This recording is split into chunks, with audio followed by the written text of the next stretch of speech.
warahmatullahi wabarakatuh. Perkenalkan, nama saya Dina Rosdiana, NIM 181241132, kelas PGMI 6C. Saya akan melaksanakan tugas pada mata kuliah Teknologi dan Media Pembelajaran. Dosen pengampu Dr. Andes Haji Eko Wahyu Wibowo, SSI MMSI. Baik, di sini saya akan membahas materi tentang keutuhan Negara Kesatuan Republik Indonesia. Terdapat 5 poin. Yang pertama, saya akan membahas tentang pengertian Negara Kesatuan Republik Indonesia. Yang kedua, Indonesia dari masa ke masa. Yang ketiga, kekayaan yang dimiliki Indonesia. Yang keempat, saya akan membahas tentang pentingnya menjaga keutuhan Indonesia. Yang kelima itu cara menjaga keutuhan Indonesia. Poin yang pertama, saya akan membahas tentang pengertian Negara Kesatuan Republik Indonesia atau yang disebut dengan NKRI. Negara Kesatuan adalah negara yang di dalamnya itu hanya ada satu kekuasaan pemerintahan. Jadi kekuasaan pemerintahannya ini berada pada pemerintahan pusat. Negara Kesatuan Republik Indonesia atau NKRI adalah negara yang wilayahnya itu membentang dari Sabang sampai Merauke. Jadi kota Sabang ini terletak di Provinsi Nangro Aceh Darussalam, sedangkan kota Merauke ini terletak di Provinsi Papua. Negara Indonesia ini merupakan negara kesatuan yang berbentuk republik, seperti yang tercantum dalam Undang-Undang RI tahun 1945 pasal 1 ayat 1 yang berbunyi, negara Indonesia adalah negara kesatuan yang berbentuk republik. Negara Indonesia memiliki banyak pulau yang membentang dari Sabang sampai Merauke. Jadi pulau-pulau tersebut belajar dan saling sambung menyambung. Seperti lagunya, dari Sabang sampai Merauke berjajar pulau-pulau, sambung menyambung menjadi satu, itulah Indonesia. Indonesia ini terletak di benua Asia, tepatnya itu di Asia Tenggara. Indonesia ini berada di garis khatulistiwa sehingga memiliki 2 musim. Yang pertama itu musim panas atau musim kemarau, yang kedua ini musim penghujan. Nah, negara Indonesia juga diapit oleh 2 benua. Yang pertama itu ada benua Asia dan yang kedua ada benua Australia. Nah, benua Asia ini terletak di sebelah utara Indonesia, sedangkan benua Australia ini berada di sebelah selatan Indonesia. Sedangkan negara Indonesia juga ini diapit oleh 2 samudra juga. Yang pertama yaitu Samudra Hindia dan yang kedua itu Samudra Pasifik. Samudra Hindia ini terletak di sebelah selatan dan daya barat Indonesia, sedangkan Samudra Pasifik di sebelah timur Indonesia. Yang kedua, saya akan membahas tentang Indonesia dari masa ke masa. Negara Indonesia berdiri pada tanggal 17 Agustus 1945.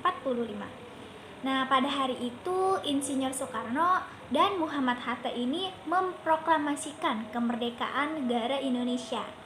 Nah, bunyi teks proklamasi kemerdekaan Indonesia yaitu, proklamasi. Kami, bangsa Indonesia, menyatakan kemerdekaan Indonesia. Hal-hal yang mengenai pemindahan kekuasaan dan lain-lain diselenggarakan dengan cara saksama dan dalam tempo yang singkat-singkatnya.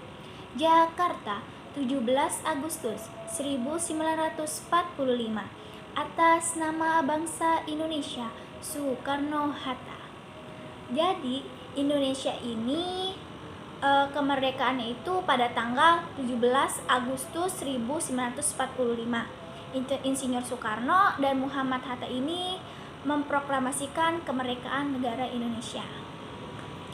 Nah, terus ada lagi pada tanggal 28 Oktober Indonesia ini diselenggarakan dengan Ikrar Sumpah Pemuda.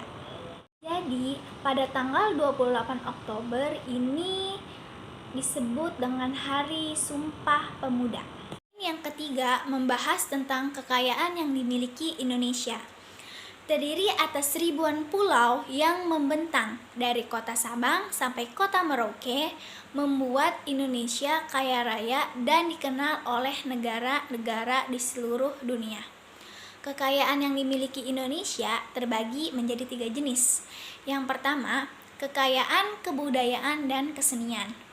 Kekayaan kebudayaan dan kesenian ini meliputi pakaian adat, rumah adat, tari-tarian, dan lagu daerah. Yang kedua, ada kekayaan ragam hayati. Apa aja sih kekayaan ragam hayati? Jadi kekayaan ragam hayati ini meliputi tumbuh-tumbuhan dan hewan-hewanan. Yang ketiga, ada kekayaan alam. Kekayaan alam ini meliputi sumber daya alam yang ada di darat dan sumber daya alam yang ada di laut. Kalau sumber daya alam yang ada di darat, contohnya seperti tumbuh-tumbuhan, hewan. Sedangkan sumber daya alam yang ada di laut itu seperti ikan, dan masih banyak yang lain. Poin yang keempat, yaitu pentingnya menjaga keutuhan Indonesia. Setelah kita mengetahui betapa banyaknya kekayaan yang dimiliki Indonesia, maka sudah semestinya kita sebagai warga negara Indonesia harus menjaga keutuhan dan kelestariannya. Nah, berikut penjelasan keutuhan dan kelestarian Indonesia yang harus kita jaga. Ada 5. Yang pertama, menjaga kebanggaan kita sebagai bangsa Indonesia. Jadi sebagai bangsa Indonesia kita itu harus bangga mempunyai sumber daya alam yang melimpah. Yang kedua, menjaga persatuan dan kesatuan bangsa Indonesia. Sebagai bangsa Indonesia, kita itu harus menjaga persatuan sesama bangsa. Yang ketiga, memanfaatkan kebudayaan untuk kepentingan seluruh rakyat Indonesia. Jadi, kita sebagai warga negara harus memanfaatkan kekayaan alam yang dimiliki Indonesia. Jangan sampai orang asing yang memanfaatkannya. Yang keempat, menjaga Indonesia untuk warisan anak cucu kita nanti. Jadi, sebagai warga negara itu kita itu harus mempertahankan warisan untuk generasi berikutnya. Yang kelima, menjaga Indonesia untuk menghargai jasa para pahlawan. Jadi sebagai bangsa Indonesia ini kita itu harus bangga dengan pahlawan yang telah memperjuangkan untuk kemerdekaan negara Indonesia. Kelima, yaitu cara menjaga keutuhan Indonesia. Jadi sebagai warga negara Indonesia yang baik, kita itu harus berusaha untuk menjaga keutuhan Indonesia. Nah, cara-cara yang dapat kita lakukan untuk menjaga keutuhan Indonesia yaitu ada 5. Yang pertama, menjaga wilayah dan kekayaan tanah air Indonesia. Jadi, kita itu sebagai warga negara Indonesia harus menjaga wilayah dan kekayaan yang dimiliki Indonesia. Yang kedua, ada saling menghormati perbedaan. Jadi, sebagai warga negara Indonesia ini banyak ragam suku, kita itu harus menghormati dan menghargai perbedaan tersebut. Yang ketiga, mempertahankan kesamaan dan kebersamaan. Nah, jadi kita juga sebagai bangsa Indonesia ini harus mempertahankan kesamaan dan kebersamaan, terutama kebudayaan yang dimiliki Indonesia. Yang keempat, ada menaati peraturan dan perundang-undangan. Nah, jadi kita juga sebagai warga negara Indonesia ini harus menaati peraturan dan perundang-undangan yang dibuat pemerintahan. Nah, selanjutnya ada pulau-pulau besar yang berjajar dari Sabang sampai Merauke. Nah, terlihat ya, jadi yang pertama ada Pulau Sumatera, yang kedua ada Pulau Jawa, Yang ketiga ada Pulau Kalimantan. Yang keempat ada Pulau Sulawesi.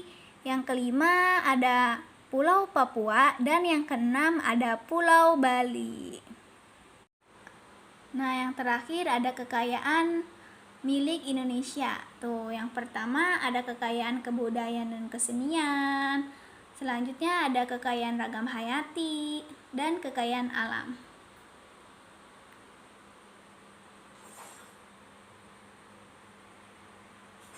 Mungkin itu saja yang dapat saya jelaskan. Kurang lebihnya saya mohon maaf. Wassalamualaikum warahmatullahi wabarakatuh.